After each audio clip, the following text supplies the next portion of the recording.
Hay historias que, bueno, simplemente se quedan ahí, ¿no? Que no se van. Totalmente. Historias de criaturas extrañas que aparecen, siembran el pánico y luego, ¡puf!, desaparecen. Dejando un montón de preguntas. Exacto. Y hoy vamos a meternos con una de las más famosas, yo diría del último siglo, el chupacabras. Uf, el chupacabras.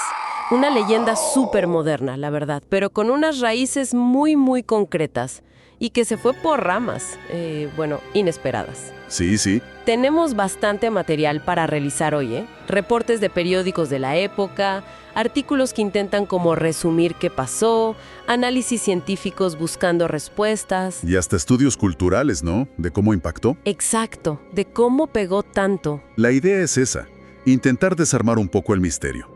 A ver, ¿cómo empezó todo en Puerto Rico? ¿Qué se suponía que era esa criatura? Porque parece que cambió de aspecto varias veces. Bastante, sí. ¿Hay alguna explicación, digamos, lógica, científica?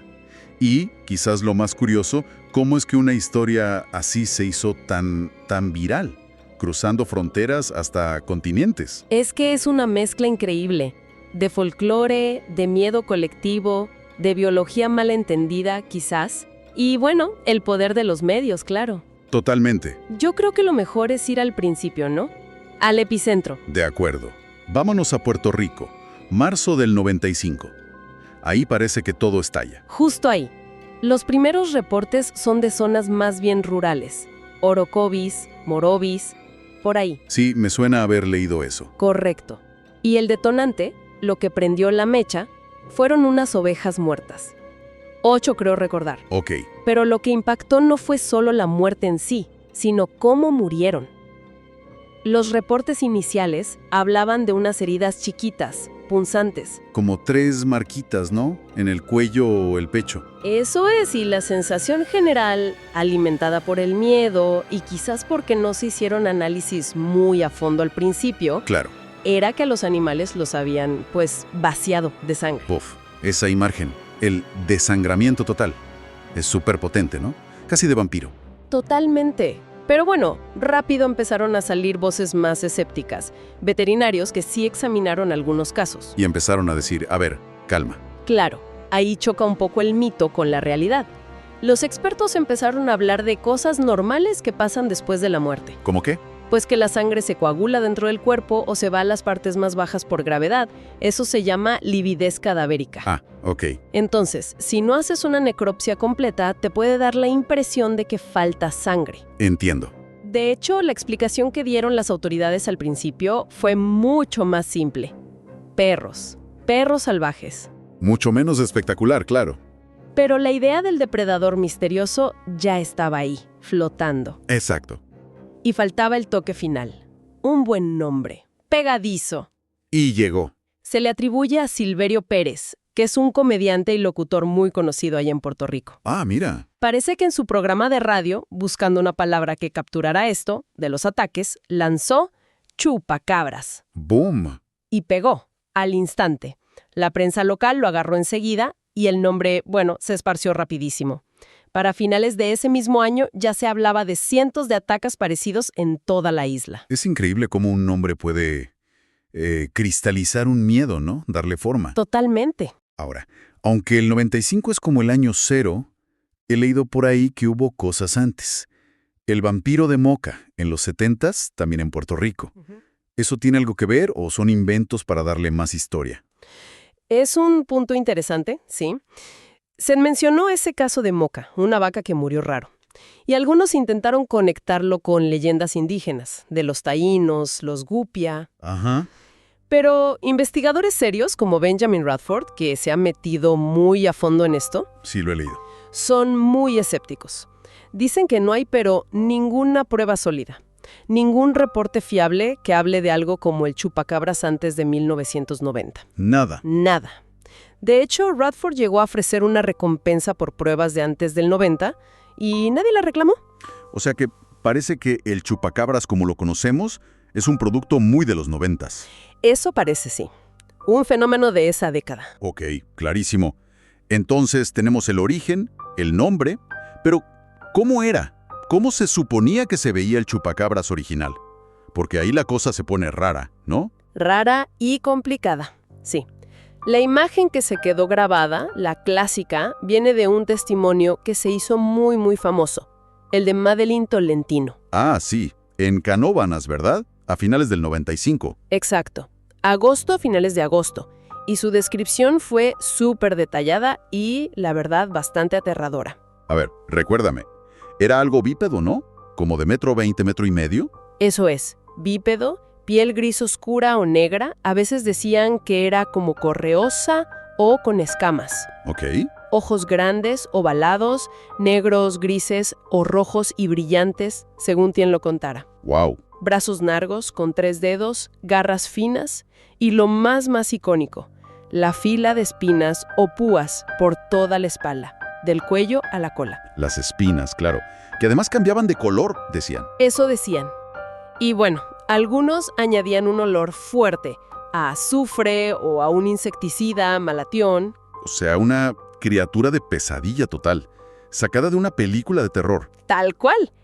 Pero aquí viene lo más desconcertante, o una de las cosas más raras.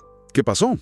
Que años después, la misma testigo, Madeline Tolentino, cambió la historia. Y bastante. ¿Cómo que la cambió? Sí, sí. Y esto es clave para los que investigan el caso. En una entrevista, creo que en 2010, describió algo diferente. A ver. Dijo que era más chiquito, como de 90 centímetros nomás, y que tenía 5 dedos, como una mano humana, sin garras. ¿Qué? Pero, ¿y las espinas? ¿Y lo de bípedo? Nada de eso. Dijo que tenía la piel arrugada, como cuero mojado, y que se movía dando saltos, como un canguro, pero sin tocar el suelo. Espera. De bípedo con garras y espinas a canguro flotante con manos humanas. Eso es... es un cambio radical. Enorme. Si la testigo principal cambia detalles tan básicos, ¿qué queda del testimonio original? Eso alimenta mucho el escepticismo, ¿no? Sin duda. Muchísimo. Y claro, abre la puerta a otras ideas. Benjamin Radford, o otra vez Sí. propuso algo muy interesante sobre esa primera descripción, la tan alienígena. ¿Qué propuso? Notó un parecido visual muy, muy fuerte entre esa criatura de Tolentino y el alien Seal de la película Species. Species, claro. La de ciencia ficción salió justo en el 95, ¿no? Exacto. Y lo curioso es que se filmó en parte en Puerto Rico. No me digas. ¿Y se parecían? Muchísimo, según Radford. Seal también era bípeda, piel grisácea o negra, espinas dorsales súper prominentes, un aire reptiliano alienígena. Entiendo. Entonces, Radford sugiere que pudo haber lo que se llama contaminación testimonial. Contaminación. O sea que se inventó cosas. No necesariamente que mintiera a propósito, sino que el recuerdo de lo que vio, si es que vio algo, se pudo mezclar sin querer con imágenes muy fuertes de la película, que estaba en todas partes en ese momento. Fascinante. La idea de que la memoria no es una grabación perfecta, sino que la reconstruimos y se puede contaminar con otras cosas. Exacto. Es algo que la psicología estudia mucho. Tiene mucho sentido. Y mientras pasaba todo esto en Puerto Rico, la leyenda no se quedó ahí, ¿verdad? Saltó a otros lados. Para nada. Y la descripción siguió cambiando. Mutando, sí. Cuando la fiebre del chupacabras llegó a México, por ejemplo, en el 96, Ajá. las descripciones empezaron a ser distintas. Muchas veces hablaban de algo más parecido a un perro raro. Un perro. Sí, aunque a veces todavía decían que podía pararse en 2 patas o andar en 4, mantenía los ojos rojos, las espinas, que a veces decían que eran como plumas brillantes. ¿Plumas? Sí. E incluso aparecieron relatos de que tenía como un tubo o una probóscide que le salía de la boca para chupar la sangre. Cada vez más raro. Y ya no solo atacaba animales, ¿no? Hubo casos de ataques a personas. Sí, se reportaron algunos, como el caso de Teodora Ayala en México, que fue muy sonado. Y por si fuera poco, le añadieron más elementos extraños todavía, ¿cierto?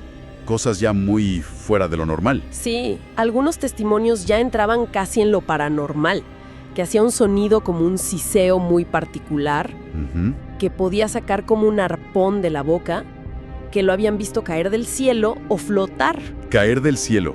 Ya eso es... Bueno, aleja totalmente la idea de un animal normal, ¿no? Totalmente. lo acerca más al mundo ovni, lo sobrenatural. Lo cual nos lleva a la pregunta clave. Si dejamos un poco de lado los relatos más fantasiosos y nos quedamos con los ataques, los cuerpos, ¿hay alguna explicación científica que tenga sentido? Sobre todo para los casos fuera de Puerto Rico. La hay, y es bastante sólida, la verdad. Con pruebas físicas, análisis de ADN, sobre todo en casos de Estados Unidos, a donde también llegó fuerte la leyenda. A ver, ¿cuál es? Pues la explicación que más acepta la ciencia apunta a animales muy conocidos, principalmente cánidos, coyotes, perros, a veces mapaches o híbridos de perro y coyote. Animales comunes. Sí, pero con un problema muy grave. Una enfermedad de la piel horrible. La sarna sarcóptica. Sarna sarcóptica. Suena fatal. ¿Qué le hace esa sarna a un coyote, por ejemplo? Es terrible. La causa un ácaro microscópico, el Sarcoptes scabiei, que se mete bajo a la piel y hace túneles. Provoca una reacción alérgica tremenda, una picazón insoportable. El animal se rasca sin parar, pierde casi todo el pelo.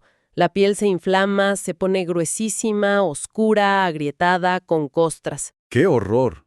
El resultado es un animal que se ve grotesco, irreconocible, sin pelo, la piel oscura pegada a los huesos, las orejas caídas. Parece un monstruo, ¿de verdad? Entiendo.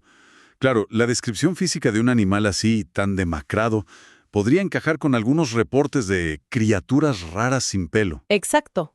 ¿Y el comportamiento? ¿Por qué atacarían gallinas u ovejas en lugar de cazar lo de siempre? Esa es la otra parte clave. La sarna no solo los deforma, los debilita muchísimo. Sufren de caquexia, pierden músculo, tienen anemia, desnutrición. Un coyote o un perro así está demasiado débil para corretear conejos o ciervos. ¿Qué le queda? Lo más fácil, animales domésticos encerrados. Cabras, ovejas, gallinas.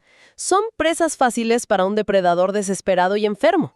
Y eso explicaría por qué a veces solo los muerden y los dejan ahí, sin comérselos. Justamente, un animal tan enfermo, tan agotado, quizás solo tenga fuerza para morder rápido en el cuello, buscando matar a la presa. Pero después simplemente no tiene energía para desgarrar y comer. ¿Lo abandona? Lo abandona. No es que chupe la sangre, es que no puede comer. Tiene mucho sentido. Y las famosas 3 punciones encajan con una mordida. Perfectamente. Una mordida de un perro o coyote, con los colmillos de arriba y abajo, deja normalmente 2 o 4 agujeros principales. A veces, alguna marca más pequeña. Ajá. Esas heridas misteriosas son totalmente consistentes con una mordida normal. Y lo de la falta de sangre, como decíamos antes, se explica por la coagulación interna y la lividez. No hay misterio ahí para un veterinario forense. Vale, la teoría es coherente, pero ¿hay pruebas? ¿Se ha confirmado esto de alguna forma? Sí. Y eso es lo más fuerte. Se han hecho análisis de ADN a varios cadáveres de supuestos chupacabras que se encontraron. Sobre todo en Texas, que fue otro lugar donde pegó mucho la leyenda. ¿Y qué encontraron? Pues mira, en 2004, cerca de Elmendorf, Texas, analizaron uno en la Universidad de California en Davis. Resultado, coyote con sarna muy avanzada. Vaya. En 2007, el famoso caso de Phyllis Canyon en Cuero, Texas. Ese animal azulado, sin pelo. Sí, recuerdo las fotos. Le estudiaron en la Universidad Estatal de Texas y también en UC Davis. ¿Qué era? Un híbrido de coyote y lobo mexicano, con sarna. Otro más. Otro caso en Kentucky, 2010. Coyote con sarna. O sea que, básicamente, cada vez que han podido analizar un bicho de estos en Estados Unidos... Prácticamente.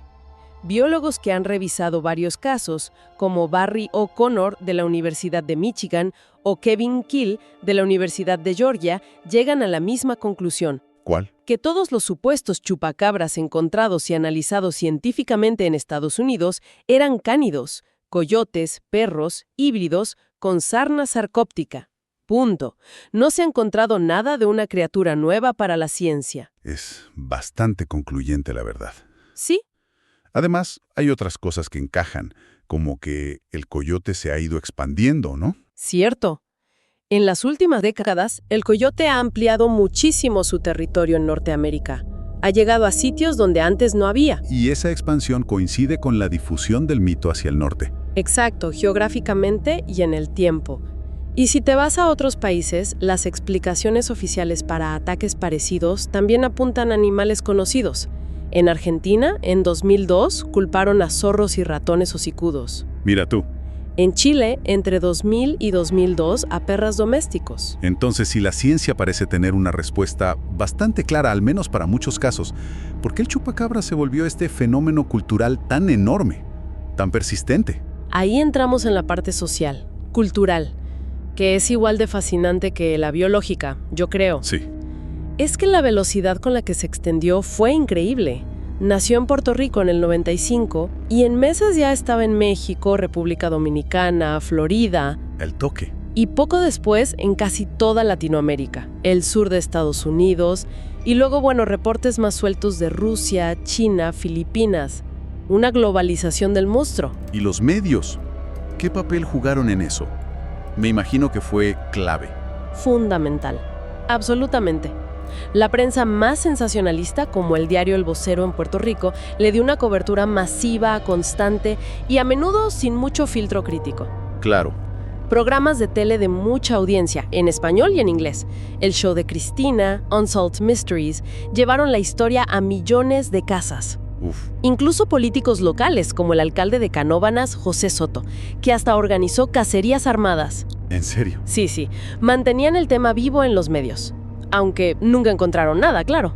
Y todo esto justo cuando estaban haciendo Internet. Exacto. Ese es un punto clave. Se ha dicho que el chupacabras fue quizás el primer monstruo de Internet. Qué buena frase. Es que su explosión coincide con los primerísimos años de la web accesible para todos. Y eso permitió que las historias, las fotos, muchas de animales con sarna vistas ahora, las teorías, el miedo, se compartieran a lo loco. A una velocidad y a una escala global que nunca antes se había visto para una leyenda así. Tiene todo el sentido. Y claro, junto a la explicación científica, pues surgieron 1000 teorías alternativas, ¿no? Algunas bien exóticas. Por supuesto.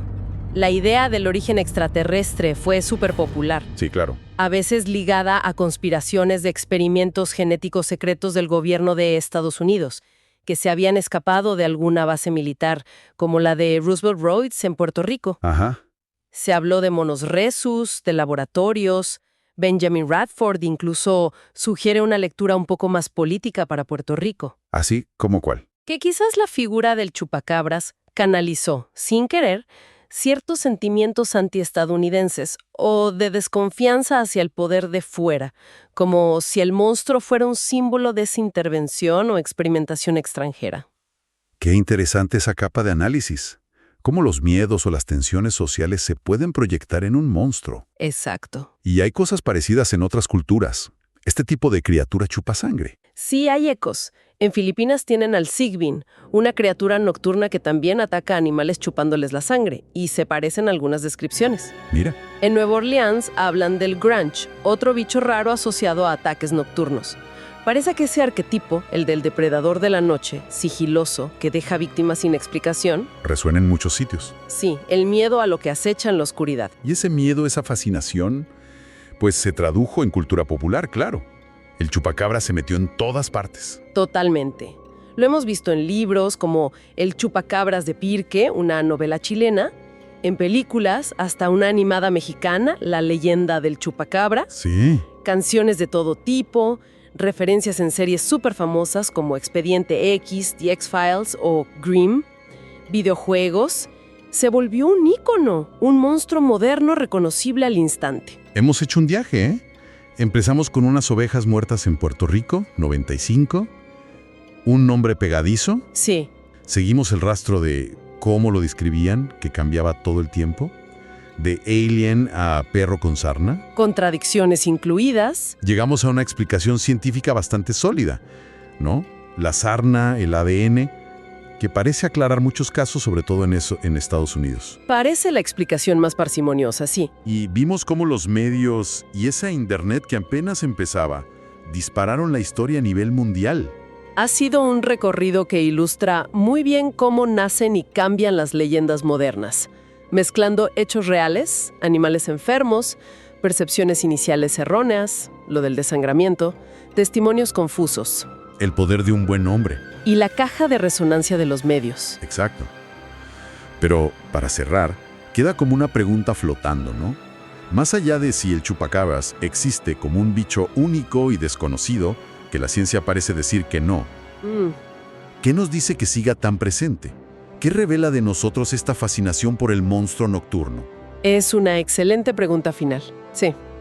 Quizás habla de esa necesidad que tenemos de darle sentido a lo que no entendemos, a lo que nos da miedo. ¿Puede ser? O de cómo leemos las señales de la naturaleza cuando se pone rara, como un animal deformado por una enfermedad. O tal vez simplemente muestra lo increíblemente bien que viajan las historias de miedo, cómo mutan y se adaptan en esta sociedad tan conectada. Claro. Es el chupacabras, al final, un espejo medio deformado de nuestros propios miedos, vestido con piel de reptil y espilas imaginarias. Da para seguir pensando, ¿no?